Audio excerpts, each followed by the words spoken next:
शहीदों की चिताओं पर जुड़ेंगे हर बरस मेले। वतन पर मरने वालों का यही बाकी निशान होगा। कभी वह दिन भी आएगा जब अपना राज देखेंगे, जब अपनी ही जमीन होगी और अपना आसमां होगा। दोस्तों, ये केवल पंक्तियां नहीं है, ये उन वीरों की अमर गाथा है जिन्होंने किसानों के अधिकारों और न्याय के लिए अपने प्राणों की आहुति दे दी। आज की इस वीडियो में हम बात करेंगे शेखावाटी की धरती के दो महान किसान नेताओं और स्वतंत्रता सेनानियों अमर शहीद कर्णीराम जी मील और रामदेव सिंह जी गिल की।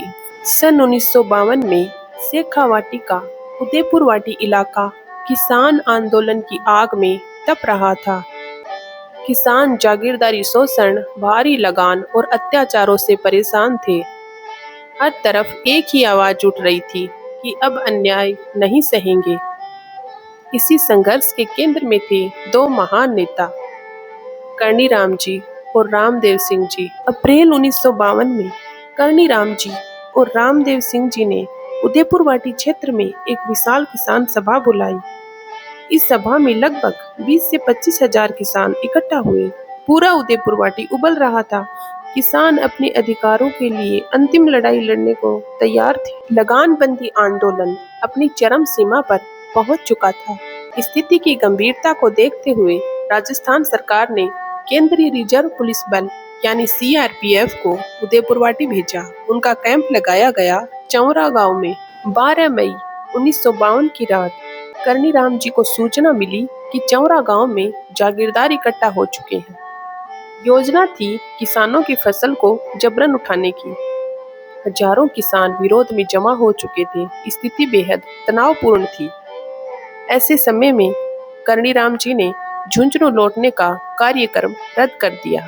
वे अपने साथियों के साथ ऊंट गाड़ी से रवाना हुए और कालका ढाणी में रुक गए। अगली सुबह 13 मई 1952 को वे चौरा गांव पहुंच गए। वहां रामदेव सिंह जी गिल और अन्य कार्यकर्ता भी पहुंच चुके थे। कर्णीराम जी ने किसानों में शांति बनाए रखने की अपील की। उन्होंने कहा, संघर्ष करो लेकिन अहिंसा का रास्ता मत छोड़ो। दोपहर की तेज गर्मी के कारण किसान और कार्यकर्ता अलग अलग ढाणियों में विश्राम करने चले गए। कर्णीराम जी और रामदेव सिंह जी सेठू गुजर की ढाणी में आराम करने लगे, लेकिन शायद उन्हें अंदाजा नहीं था कि ये उनकी अंतिम दोपहर होगी। करीब 3 बजे भोमियों द्वारा भेजे गए हमलावर रामेश्वर दरोगा और गोवर्धन सिंह वहां पहुंचे और सोते हुए कर्णीराम जी तथा रामदेव सिंह जी पर गोलियां बरसा दी। दोनों वीर किसानों के अधिकारों की लड़ाई लड़ते हुए शहीद हो गए। कहा जाता है कि उस दिन कुछ शुभ चिंतकों ने उन्हें संभावित हमले की चेतावनी भी दी, लेकिन उन वीरों ने कायरों की तरह भागकर जान बचाना स्वीकार नहीं किया। उन्होंने वीरों की तरह मृत्यु को गले लगाना उचित समझा और हंसते हंसते देश और किसानों के लिए शहीद हो गए। शहादत की खबर फैलते ही चौरा गांव के लोग इकट्ठा हो गए और पूरा क्षेत्र रोष और दुख से भर गया। स्थिति बेहद तनावपूर्ण हो चुकी थी।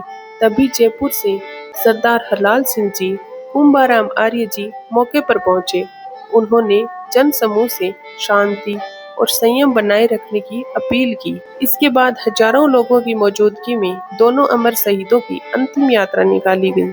जन समूह कर्णीराम जी और रामदेव सिंह जी की पार्थिव देह को लेकर झुंझुनू के विद्यार्थी भवन पहुंचा, जहां पूरे सम्मान और श्रद्धा के साथ उनका अंतिम संस्कार किया गया। आज भी कर्णीराम जी और रामदेव सिंह जी की स्मृति शेखावाटी के लोगों के दिलों में जीवित। झुंझुनू के विद्यार्थी भवन और जिलाधीश कार्यालय के सामने पार्क में दोनों शहीदों की प्रतिमाएं स्थापित है, जहां दूर दूर से लोग आकर उन्हें श्रद्धा सुमन अर्पित करते हैं। यह एक आयोजन नहीं, बल्कि किसानों के संघर्ष, बलिदान और न्याय की लड़ाई का प्रतीक है। दोस्तों, इतिहास केवल किताबों में नहीं होता। इतिहास उन बलिदानों में बसता है जो आने वाली पीढ़ियों को साहस देना सिखाते हैं। अमर शहीद कर्णीराम जी मील और रामदेव सिंह जी गिल का बलिदान हमेशा याद रखा जाएगा। अगर आपको ये वीडियो पसंद आई हो तो वीडियो को लाइक करें, शेयर करें और ऐसी ही ऐतिहासिक और प्रेरणादायक वीडियो के लिए चैनल को सब्सक्राइब जरूर करें। जय हिंद, जय किसान।